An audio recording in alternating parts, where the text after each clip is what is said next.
11월 16일 복된 이 아침 하나님께서 우리에게 주시는 귀한 말씀은 다니엘 7장 15절에서 28절의 말씀입니다. 하나님이 붙여주실 때를 소망하라 라는 제목으로 함께 말씀 나누도록 하겠습니다. 다니엘이 그 곁에 모셔선 자들 중 하나 곧 하나님을 수종드는 천사에게 나아가서 이 모든 일의 진상을 묻게 됩니다. 천사가 다니엘에게 그 일의 해석을 알려주는데요.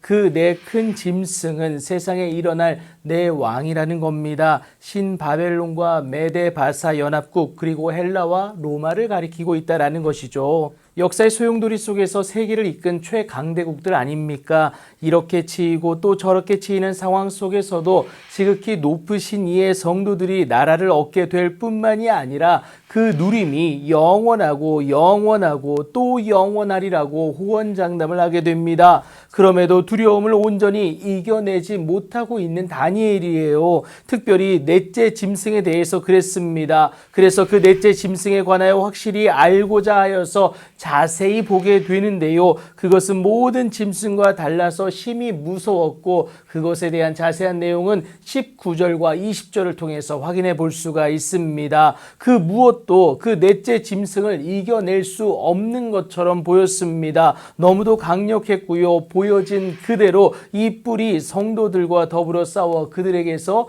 이긴다라는 거예요. 세상의 기준에서 당연한 결과였습니다. 더 이상 희망이 없어 보였다라는 거예요. 하지만 그들은 하나님의 백성이고요. 그의 택함을 입은 자들이다라는 것을 여러분 기억하시기 바랍니다. 하지만 하나님이 절대 외면하실 리가 없다라는 것을 의미하고 있습니다. 아무 일도 없는 것 같아도 당신의 백성을 향한 하나님의 그 일하심은 진행되고 있다는 사실이죠. 단지 우리 눈에 보이지 않을 뿐 여전히 일하고 계시다라는 겁니다. 이를 두고 다니엘이 옛적부터 항상 계신 이가 와서 지극히 높으신 이의 성도들을 위하여 원한을 풀어주셨으므로 고백하게 됩니다. 그것은 하나님의 심판으로 임하게 됩니다. 이 심판이라는 것이 악인에게는 멸망이지만 의인에게는 구원입니다. 그런데 하나님의 인도하심의 은혜는 단순히 건지심에서 그치질 않습니다. 완전한 승리를 허락하시는데요. 이를 위해 성도들이 나라를 얻게 하셨다라는 거예요. 그럼에도 여전히 여러분 넷째 짐승은 염려될 수밖에 없습니다. 이것을 알았는지 모신자가 다시금 넷째 짐승 곧 땅의 넷째 나라에 대해서 다시 말해 주는데요. 그것이 오늘 본문 23절부터 25절에 이르기까지 확인해 볼 수가 있습니다. 그런데 여러분 그 핵심이 무엇이냐? 성도들은 그의 손에 붙임바 되어서 한 때와 두 때와 반 때를 지낸다라는 겁니다. 그런데 여러분 염려하지 않아도 되는 것은요. 하나님의 심판이 시작되는 그는 권세를 빼앗기고 완전히 멸망할 것이기 때문에 그렇습니다. 그리고 오히려 나라의 권세와 온전한 나라들의 위세가 지극히 높으신 이의 거룩한 백성에게 붙임바 되는데요. 하나님으로 말미암아 회복만이 아니라